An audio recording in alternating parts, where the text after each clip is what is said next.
بخشش کا مدار عقائد پر ہے نہ کہ اعمال پر۔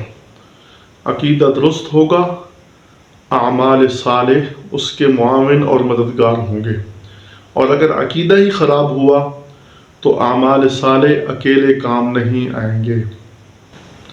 الحمدللہ وکفا والصلاة والسلام علی سیدنا محمد المصطفیٰ واحمد المجتبیٰ وعلى آلہ الاتقیاء واصحابہ الاسفیاء، اما بعد فاعوذ باللہ من الشیطان الرجیم، بسم اللہ الرحمن الرحیم۔ ان الذین کفروا بآیاتنا سوف نصلیہم نارا کلما نضجت جلودہم بدلناہم جلودا غیرہا لیذوقوا العذاب ان اللہ کان عزیزا حکیما۔ والذین آمنوا وعملوا الصالحات سندخلهم جنات تجری من تحتها الانہار خالدین فیہا ابدا لهم فیہا ازواج مطہرۃ وندخلهم ظلا ظلیلا۔ صدق اللہ العظیم۔ سورۃ النساء کی آیت نمبر 56-57 میں نے آپ کے سامنے پڑھنے کی سعادت حاصل کی ہے۔ فرمایا ان الذین کفروا بآیاتنا، جو لوگ ہماری آیات کے منکر ہیں، سوف نصلیہم نارا، ہم عنقریب ان کو آگ میں داخل کریں گے، کلما نضجت جلودہم بدلناہم جلودا غیرہا، جب بھی جل جائے گی کھال ان کی تو ہم بدل دیں گے ان کی اور کھال اس کے علاوہ، لیذوقوا العذاب، تاکہ عذاب چکھتے رہیں۔ تو بخشش کا مدار عقائد پر ہے نہ کہ اعمال پر۔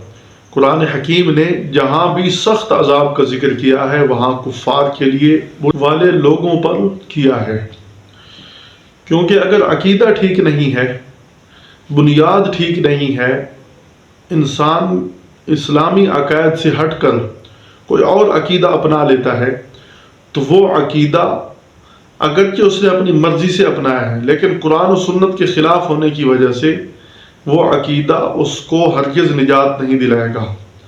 تو عقائد درست ہونے چاہیے، قرآن و سنت کے مطابق ہونے چاہیے، اور پھر اس کے بعد اعمال صالح ہونے چاہیے۔ ایک آدمی سب کچھ ٹھیک کرتا ہے، اعمال صالح اس کے پاس بھرے ہوئے ہیں، نمازیں اس نے کبھی نہیں قضا کی، روزے رکھتا ہے، اسی طرح زکوٰۃ دیتا ہے، حج بھی بار بار کرتا ہے، جہاد جیسے مقدس فریضے پر بھی جاتا ہے اور سارے کام کرتا ہے، لیکن ایک بات اس کے اندر، ایک میں مثال دے رہا ہوں، ایک بات اس کے اندر یہ ہے کہ وہ آپ صلی اللہ علیہ وسلم کو خاتم النبیین نہیں مانتا، آخری نبی ماننے کے لیے تیار نہیں ہے، تو اس کے یہ سارے اعمال رائگاں جائیں گے۔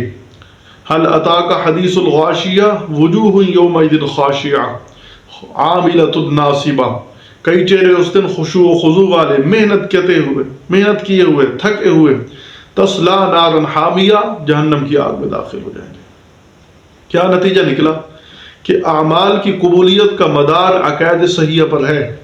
اگر عقائد صحیح نہیں ہے، اعمال جتنے بھی وزنی کر لیے جائیں وہ اعمال رائگاں جائیں گے، بیکار ہو جائیں گے۔ اس لیے قرآن حکیم بھی جہاں سخت عذاب کا ذکر کرتا ہے وہاں کفار کو خطاب کرتا ہے۔ ان الذین کفروا بآیاتنا، جو لوگ ہماری آیات کے منکر ہیں، کافر ہیں، سوف نصلیہم نارا، ہم عنقریب ان کو آگ میں داخل کریں گے۔ کافروں کے لیے سخت ترین عذاب کا بیان ہے۔ اگرچہ وہ کافر بڑے بڑے کام کر لیں، کافر رفائی کام کر لیں، ہسپٹل بنوا لیں، سہولیات میسر کر دیں، بڑی بڑی مشینریاں تیار کر دیں، بڑے بڑے آلات ایجاد کر دیں، لوگوں کی خدمت میں سب سے آگے بڑھ جائیں، لیکن اگر عقیدہ ٹھیک نہیں ہوگا تو ان کے یہ اعمال دنیا میں ان کی مدح سرا کے لیے ہوں گے، آخرت میں کوئی مفید نہیں ہوں گے۔ تو فرمایا کلما نضجت جلودہم بدلناہم جلودا غیرہا لیذوقوا العذاب، جب بھی ان کی کھال جل جائے گی، کیونکہ ان کو آگ میں داخل کیا جائے گا اور آگ کی صفت ہے عموماً کئی چیزوں کو جلا دیتی ہے، جب بھی ان کی کھال جلے گی فرمایا کہ ہم اس کھال کو بدل دیں گے اس اگلی کھال کے علاوہ۔ جلی ہوئی جو چیز ہو، راکھ بن چکی ہو، اس پر اثرات نہیں ہوتے۔ ایک چیز جل گئی، راکھ ہو گئی، اس کو آپ آگ لگائیں، اس کو احساس نہیں ہوگا۔ تو اب کوئی یہ نہ سمجھے کہ جل کر راکھ ہو جائیں گے پھر کیا ہوگا، نہیں، فرمایا ہم اس کے علاوہ دوسری کھال دے دیں گے۔ اور حدیث پاک کے اندر فرمایا گیا کہ 1 گھنٹے کے اندر 120 دفعہ ان کی کھال تبدیل کی جائے گی، اللہ معاف فرمائے۔ گویا کہ 1 منٹ میں 2 دفعہ کھال جلے گی اور تبدیل کی جائے گی۔ اور پھر بعض روایات کے اندر آتا ہے جب آدمی جہنم میں داخل ہوگا تو عام جسم ہوگا، لیکن جب جہنم میں پہنچ جائے گا تو اس کو بہت زیادہ جسم دیا جائے گا۔ بعض روایات کے اندر یہ بھی آتا ہے کہ کافر کی ایک ایک داڑھ احد پہاڑ کے برابر ہوگی، اللہ رب العالمین معاف فرمائے۔ یہ کیوں جسم بڑا کیا جائے گا؟ جتنا بڑا جسم ہوگا اتنا زیادہ عذاب اس کو تکلیف دے گا۔ جتنا جسم کا حصہ بڑا ہوگا، ہر جسم کے ہر حصے پر عذاب ہوگا اور عذاب سے سخت تکلیف میں مبتلا ہوگا۔ لِيَذُوقُوا الْعَذَابَ، تاکہ وہ عذاب بار بار چکھتا رہے۔ ان اللہ کان عزیزا حکیما، بے شک اللہ زبردست ہے، ایسا کرنے پر قادر ہے، حکمت والا ہے، حکمت کے تحت اس نے ساری باتیں بتلا دی ہیں۔ اور احادیث مبارکہ کے اندر بتلایا گیا، ایک حدیث پاک میں آپ کے سامنے پڑھتا ہوں، بخاری و مسلم کی روایت ہے، نبی علیہ الصلوۃ والسلام نے فرمایا کہ اہل جہنم میں سب سے کم عذاب کے اعتبار سے وہ آدمی ہوگا جس کے تلووں میں آگ کی 2 چنگاریاں ہوں گی، جن کی وجہ سے اس کا دماغ ہنڈیا کی طرح کھولتا ہوا ہوگا۔ ہنڈیا کی طرح دماغ اس کا کھولے گا، سب سے کم ترین عذاب اس کو دیا جائے گا۔ تو یہ سب سے کم ترین، جہنم کا کم ترین عذاب جس کی وجہ سے دماغ کھولے گا، اتنا یعنی صرف انگارے پاؤں میں لگی ہوں گی اور دماغ کھولے گا، پورے جسم کا کیا حال ہوگا۔ اللہ تعالی ہم سب کی حفاظت فرمائے۔ آگے فرمایا وَالَّذِينَ آمَنُوا وَعَمِلُوا الصَّالِحَاتِ، جو لوگ ایمان لے آئے اور بھلے کام کیے۔ اب دیکھ لو، پہلے عقائد، ایمان، عقائد عقیدے کا تعلق دل سے ہے، عقائد ایمانیات درست ہونی چاہیے۔ اور دوسرے نمبر پر اعمال صالح، ایمان لائے اور عمل صالح کیے۔ سندخلہم جنات تجری من تحتها الانہار، ہم ان قریب ان کو ایسے باغات میں داخل کر دیں گے جن کے نیچے نہریں چل رہی ہیں۔ اللہ تعالیٰ ان کو جنت میں باغات عطا فرمائیں گے، اور باغات ان کے اندر مختلف قسم کی نہریں، فیہا انہار من ماء غیر آسن، ایسا پانی جو بدبودار نہیں ہوگا، وَأَنْهَارٌ مِّن لَبَنٍ لَّمْ يَتَغَيَّرْ طَعْمُهُ، ایسے دودھ کی نہر جس کا ذائقہ نہیں بدلے گا، وَأَنْهَارٌ مِّن خَمْرٍ لَذَّةٍ لِّلشَّارِبِينَ، شراب کی نہر ہوگی جو پینے والوں کے لیے لذیذ ہوگا، وَأَنْهَارٌ مِّنْ عَسَلٍ مُّصَفًّى، صاف ستھرے شہد کی نہر ہوگی۔ یہ تو 4 نہریں اللہ نے بیان کر دی، اور فرمایا وَلَكُمْ فِيهَا مَا تَشْتَهِي أَنفُسُكُمْ، جنت میں تمہارے لیے ہر وہ چیز ہوگی جو تمہارے دل کے اندر شہوت خواہش پیدا ہوگی۔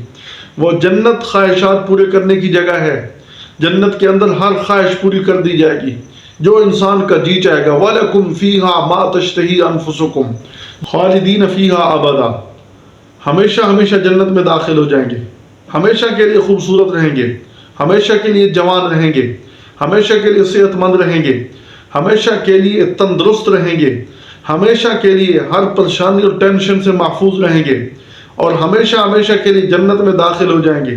دنیا کے اندر جتنی بھی نعمتیں مل جائیں، ان کے ملنے کے بعد زوال کا اندیشہ ہوتا ہے، اور اگر زوال کا اندیشہ نہ بھی ہو، پتہ ہو کہ یہ نعمت مجھ سے ختم نہیں ہوگی، تو کم از کم یہ خطرہ تو ضرور ہے کہ میرے مرنے کے بعد یہ مجھ سے چھن جائے گی، موت کا ڈر تو ہے، لیکن وہاں ہمیشہ کے لیے زندگی مل جائے گی، موت سے انسان منزہ ہو جائے گا، موت کو بھی موت دے دی جائے گی، موت بھی ختم ہو جائے گی۔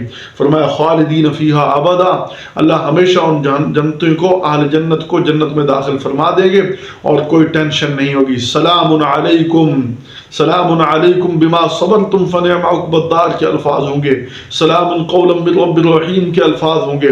ہر طرف سے خوشی خوشی کی صدا ہوگی، ہر طرف سے خوشی خوشی کی آواز ہوگی، کہیں سے کوئی پریشانی کی آواز نہیں ہوگی۔ اور بندے کے پاس خوبصورت باغ بھی ہو، محل بھی ہو، ایک آدمی نے خوبصورت محل بھی بنایا، خوبصورت اس نے بنگلہ بنایا، اس کے اندر ہر قسم کے میوہ جات لگا دیے، یہ ڈرائی فروٹ ہیں، یہ جناب تر فروٹ ہیں، یہ فروٹ بھی لگا دیے، اور پھر بیوی نہ ہو تو مزہ نہیں آتا، زندگی کا ہم سفر نہ ہو تو مزہ نہیں آتا۔ تو فرمایا وَلَهُمْ لَهُمْ فِيهَا أَزْوَاجٌ مُطَهَّرَةٌ، اہل جنت کے لیے جنت میں پاکیزہ بیویاں ہوں گی، پاکیزہ، ظاہری طور پر بھی پاکیزہ اور باطنی طور پر بھی پاکیزہ ہوں گی۔ ظاہری طور پر پاکیزگی کا یہ عالم ہوگا کہ دنیا کے اندر جو چیزیں انسان کے لیے قابل نفرت ہیں، وہ چیزیں ان سے دور کر دی جائیں گی، حیض و نفاس، بول و براز، یہ چیزیں ان سے کوسوں دور کر دی جائیں گی، اور پھر حتیٰ کہ مادہ منویہ جو انسان کا ناپاک ہوتا ہے وہ بھی وہاں نہیں ہوگا، اس سے بھی انسان کو نجات مل جائے گی جو پلیت ہوتا ہے۔ تو ہر چیز پاکیزہ ملے گی اور باطنی طور پر بھی پاک ہوں گی.